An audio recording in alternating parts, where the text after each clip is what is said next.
தினம் ஒரு ஜெபம் என்கிற ஜெப வேலைக்கு நேராக இயேசு கிறிஸ்துவின் நாமத்தினாலே உங்களை வாழ்த்தி வரவேற்கிறேன்.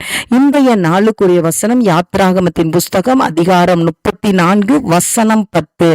அதற்கு அவர், இதோ நான் ஒரு உடன்படிக்கையை பண்ணுகிறேன்.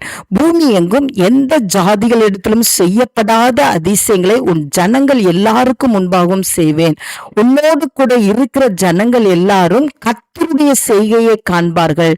உன்னோடு கூட இருந்து நான் செய்யும் காரியம் பயங்கரமாயிருக்கும். நாம் யாவரும் கண்களை மூடி தேவனை நோக்கி ஜெபிப்போம். எங்களை நேசிக்கிறதான நல்ல தகப்பனே, இந்த நாளுக்காக ஸ்தோத்திரம் ஆண்டவரே. கர்த்தர் இந்த புதிய நாளிலும் ஆண்டவரே, புதிய கிருபையோடு கர்த்தர் எங்கள் மத்தியிலே நீங்க இறங்கி வந்திருக்கிறபடினாலும் உமக்கு ஸ்தோத்திரம் ஆண்டவரே.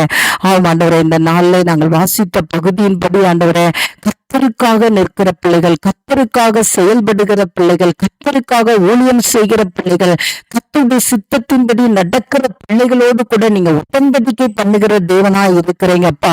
ஆமாண்டவர், இந்த நாள் என்னோடு கூட சேர்ந்து ஜெபிக்கிற உடைய பிள்ளைகள் ஆண்டவரே, ஏதாவது ஒரு விதத்துல கர்த்தருக்காக எலும்பி பிரகாசிக்கட்டும் ஆண்டவரே. அப்பா உமக்கு ஸ்தோத்திரம். மோசே போல ஜனங்களுக்காக திறப்பில நின்று ஜெபிக்கட்டும் ஆண்டவரே. அப்போது உங்களுடைய பிள்ளைகளோடு கூட ஆண்டவரே, ஆண்டவரே நீங்க உடன்படிக்கை பண்ணி ஆண்டவரே, எந்த ஜாதிகளிடத்திலும் எந்த மக்களிடத்திலும் செய்யப்படாத அதிசயங்களை உங்களுடைய பிள்ளைகளுக்கு செய்து ஆண்டவரே, எல்லாருடைய கண்களுக்கு முன்பாக உங்களுடைய பிள்ளைகளை நீங்க மேன்மைப்படுத்துவீங்கப்பா. அதற்காக ஸ்தோத்திரம் ஆண்டவரே. உமக்கு ஸ்தோத்திரம் ஆண்டவரே. எல்லாம் சுற்றி இருக்கிற மக்கள் எல்லாம் ஆண்டவரே, கர்த்தர் உங்களுடைய பிள்ளைகளுக்கு செய்ததை காண்பார்கள் ஆண்டவரே. ஆமாண்டவரே, ஆமாண்டவரே, உங்களுடைய பிள்ளைகள் கர்த்தருக்காக ஏதாயிலும் என்று செய்யட்டும் ஆண்டவரே. கர்த்தருடைய ஊழியத்தை ஏதாவது ஒரு விதத்துல செய்ய கர்த்தர் உதவி செய்யுங்கப்பா. அப்பொழுது உங்களுடைய பிள்ளைகளோடு கூட இருந்து ஆண்டவரே, உங்களுடைய பிள்ளைகளுக்கு நீங்க செய்கிற காரியம் பயங்கரமா இருக்கும். அதற்காக ஸ்தோத்திரம். பெரிய அற்புதத்தை செய்வீங்க ஆண்டவரே, பெரிய அதிசயத்தை காண செய்வீங்க ஆண்டவரே, பிரமிக்கத்தக்க ஆண்டவரே அதிசயங்களை காண செய்வீங்கப்பா.